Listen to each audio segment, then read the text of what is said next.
Hello दोस्तों, welcome to M ला classes. आज की वीडियो में हम डिस्कस करेंगे इंडियन एविडेंस एक्ट 1872 के चैप्टर 2 की सेक्शन 5, जो पहली सेक्शन है चैप्टर 2 की सेक्शन 5, उसको हम डिस्कस करेंगे। चैप्टर 1 हम फिनिश कर चुके हैं, इस चैनल पर अपलोडेड है वीडियो सेक्शन 4 तक इंडियन एविडेंस एक्ट की, तो आप चाहे तो सब्सक्राइब करें और देख सकते हैं। आज हम शुरू करने वाले हैं चैप्टर 2 को। चैप्टर 2 बात करता है रेलिवेंसी ऑफ फैक्ट्स के बारे में, तथ्यों की सुसंगता के बारे में चैप्टर 2 बताता है, पूरा चैप्टर। और चैप्टर सेक्शन 5 से शुरू होकर सेक्शन 55 तक है, 5 से लेकर 55 सेक्शन तक इस चैप्टर में सेक्शन दी गई है। ठीक है, तो आज हम डिस्कस करेंगे सेक्शन 5 को। सेक्शन 5 में क्या बताया गया है कि किसी भी प्रोसीडिंग्स में, किसी भी केस में, सूट में या किसी भी प्रोसीडिंग्स में जो कोर्ट में होगी, उसमें फैक्ट इन इशू यानी विवादित तथ्य, हिंदी में है विवाद्य तथ्य, हमें डिस्कस कर चुके हैं। विवादित तथ्य किसको कहते हैं, फैक्ट इन इशू किसको कहते हैं, ये पिछली वीडियो में है, आप वहाँ जाके देख सकते हैं। पहली चीज़ क्या बताई गई है, किसी केस, सूट या प्रोसीडिंग्स में फैक्ट इन इशू का या रेलिवेंट फैक्ट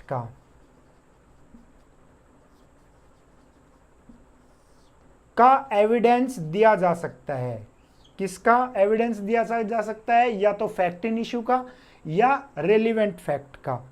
ठीक है, अब ये रेलिवेंट फैक्ट कौन से होंगे? रेलिवेंट फैक्ट वो होंगे जो इस एक्ट के तहत, इस एक्ट में रेलिवेंट बताए गए हैं। ठीक है, क्लियर है? रेलिवेंट फैक्ट कौन से होंगे? जो इस एक्ट में रेलिवेंट बताए गए हैं। और वे कहाँ पता चलेंगे हमें? इसमें सेक्शन 5 तो हमारी है 6 से लेके 55 तक जो फैक्ट बताए गए हैं, सेक्शन 6 से लेकर सेक्शन 55 तक, 6 to 55 तक जो भी सेक्शंस फैक्टों को रेलिवेंट बताएगी, उसमें यदि कोई वर्णित है फैक्ट तो वो क्या होगा? रेलिवेंट फैक्ट होगा, अन्यथा वो नहीं होगा। ठीक है, यदि इस एक्ट में कोई रेलिवेंट फैक्ट बताया गया है, वो रेलिवेंट है 6 से लेके 55 तक, यदि उसमें नहीं आता है, वो उन सेक्शनों में कहीं डिफाइन नहीं है, तो वो रेलिवेंट फैक्ट नहीं माना जाएगा। ठीक है, तो रेलिवेंट फैक्ट का केवल एविडेंस दिया जा सकता है, या फैक्ट इन इशू का, यानी जो विवादित तथ्य है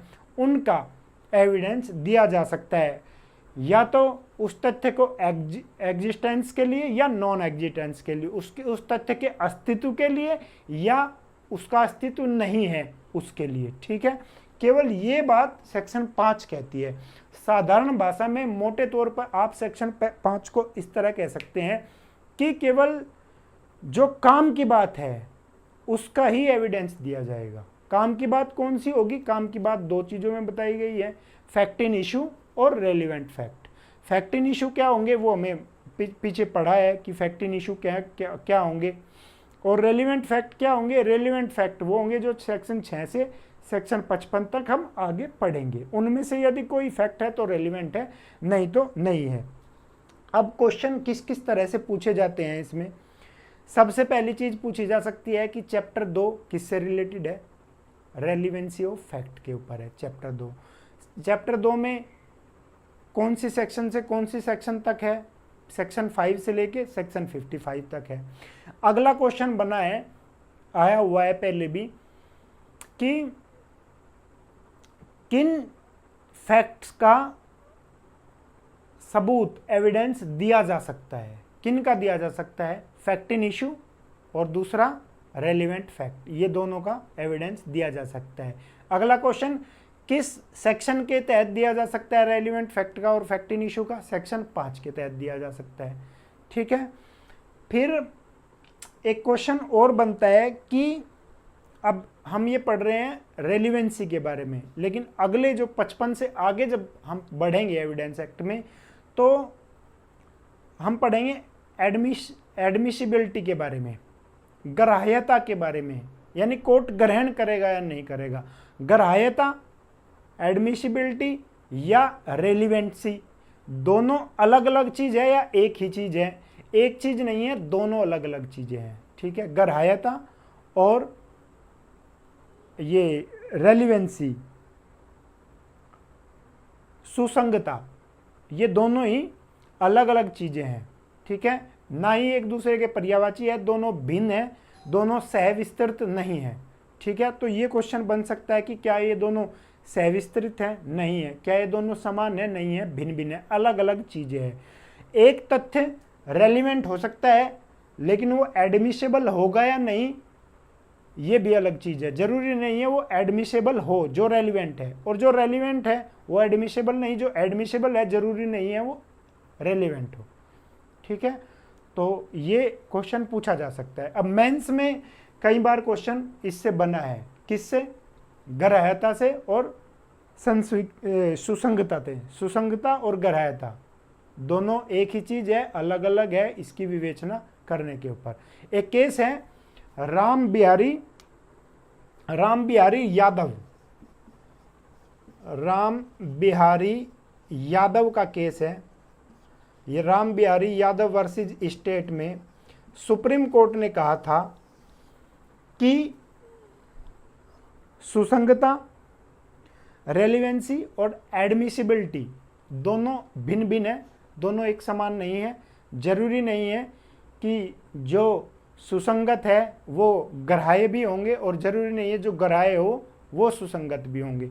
ये चीज़ें इसमें सेक्शन में बताई गई है। तो मोटा सा आपको ये याद रखना है, सेक्शन 5 में क्या बताया गया है? दो ही चीज़ें बताई गई है कि एविडेंस किसके दिया जाएगा, जो रेलिवेंट है उनका, और जो फैक्ट इन इशू है उनका ही एविडेंस दिया जाएगा। किस लिए? एग्जिस्टेंस के लिए या नॉन एग्जिस्टेंस के लिए, अस्तित्व है या नहीं है, उनके लिए ही ये एविडेंस दिया जा सकेगा। अब एक चीज़ है इसमें कि जो रेलिवेंट फैक्ट होते हैं वे दो सिद्धांत के ऊपर है। दो सिद्धांत, रेलिवेंट फैक्ट के दो सिद्धांत है। रेलिवेंट फैक्ट के कितने सिद्धांत है? दो। सबसे पहला है रूल ऑफ इंक्लूजन, और दूसरा है रूल ऑफ एक्सक्लूजन। तो ये दो इसमें सिद्धांत है, रेलिवेंट फैक्ट के दो सिद्धांत है। रूल ऑफ इंक्लूजन यानी वर्जन का सिद्धांत। वर्जन का सिद्धांत क्या है कि जो इस एविडेंस में, इस एविडेंस एक्ट में वर्णित किए गए हैं सुसंगत तथ्य, रेलिवेंट फैक्ट जो इसमें बताए गए हैं कि ये रेलिवेंट फैक्ट है, उनका वर्जन होगा, मतलब उनका एविडेंस दिया जा सकेगा। ये रूल ऑफ इनक्लूजन है, इनक्लूजन, उनका एविडेंस दिया जा सकेगा, ये वर्जन का सिद्धांत हमें बताता है।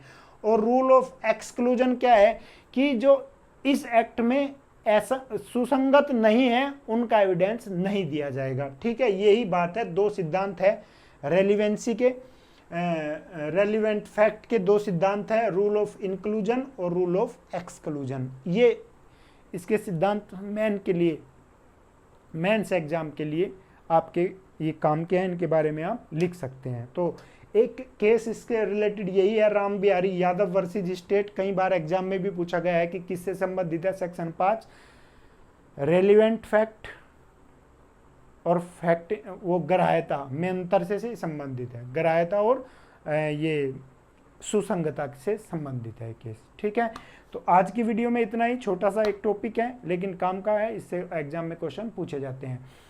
आप इस चैनल पर नए हैं तो जरूर इसे सब्सक्राइब करें, शेयर करें, इस चैनल को प्लीज़ सब्सक्राइब करें। और आईपीसी हमने पूरी की पूरी इस चैनल पर अपलोड की हुई है, प्लेलिस्ट में जाके आप सीरीज से देख सकते हैं, सेक्शन 1 से लेके और मैंने 511 तक वो एक्सप्लेन की हुई है। कुछ मेरे को कमेंट्स आ रहे थे कि ये आवाज़ में कुछ प्रॉब्लम है, तो मुझे लगता है आज वो भी समस्या दूर हो गई होगी। और जो भी मुझे कमेंट्स करता है उनका मैं दिल से आभारी हूँ, जिसने सब्सक्राइब किया है, जो वीडियो देख रहे हैं। Thank you very much, thank you.